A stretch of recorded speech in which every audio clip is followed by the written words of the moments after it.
All right, before I take you into HL7 message structure, before we go diving down that rabbit hole, let's talk about what we've learned so far. In the previous lecture, we learned that HL7 uses messages. There are 5 types of messages to communicate data around the healthcare environment. Now, how do those messages work? What's inside those messages? So we're drilling down into HL7 message structure. An HL7 message is composed of segments. A segment is a collection of data elements relating to one particular aspect of a message. It's a subgroup of a message. In other words, a segment is a section of a message that contains related data. For example, one section of the message will contain data that identifies the patient that the message is about. That section will contain the patient's first name, the patient's last name, their medical record number, their age, their date of birth. All of that is demographics about the patient. Other sections or segments of the message will contain other related data. For an order message, there will be a segment that contains all the order information, such as what doctor ordered the test, what test is to be performed, what time it's to be done, etc. So data inside a message is grouped into segments. Each segment is identified by a 3-letter code. The 3-letter code will be at the beginning of each segment. Common segment IDs are MSH, which is the message header segment, EVN, which is event information segment, PID, patient identification segment, PV1, patient visit information segment. Here's a message with the segment IDs in bold for you. Okay, so this whole thing is an HL7 message. This is one segment. It is the message header or MSH segment. EVN, there's the event segment. PID, patient information segment. It actually goes down to here. NK1 segment and PV1 segment. What information is contained in the NK1 segment? Well, hopefully you looked over here and you saw next of kin. NK1 must be the next of kin. So we learned that in the PID segment, our patient's name is John Appleseed, and his wife, which is a next of kin, is Barbara Appleseed. Do you sense how the segment IDs give you a clue as to what's in that segment?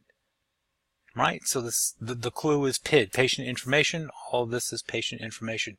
NK1, next of kin, gives you information about his next of kin. PV1, patient visit information. This is full of patient visit information. Each segment can be broken down further into fields. Message fields are separated by a vertical bar character. The vertical bar is called a pipe. The space between two pipes is a field. The fields are numbered from left to right in a segment. So let's look at the EVN segment. Right? So we know this is the EVN segment because it starts with EVN. Here is our first pipe. It tells us it's an AO1. There's the next pipe. So that field, EVN1, has data element AO1. Here's another pipe. Here's another pipe. So that's obviously a date format. The year 2013, January 1st at 12:23 is in EVN2. This is a field, right? There's 2 pipes and it's empty, so EVN3 is blank. So even though there's nothing between the last 2 pipes, it still counts as a field. So let's refresh. EVN, EVN1, EVN2, EVN3 is there. Hopefully you got that. Field components. Sometimes a field needs to have more than one data element in it. When this happens, each data element is separated by a caret. The caret is also called a hat. Take a look at this PID segment. Right? We know it's a PID segment because it says PID.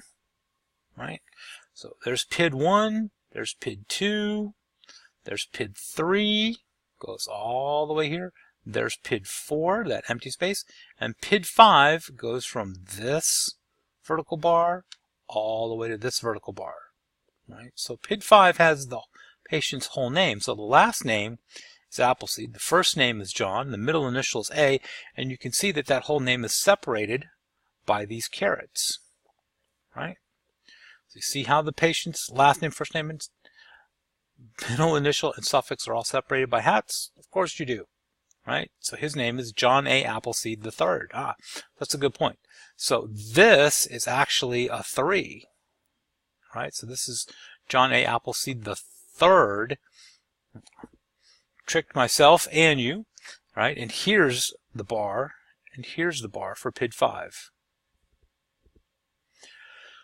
So, in the PID 5-1, so that would be between this vertical bar and this caret, that's 5.1, we have the last name, Appleseed.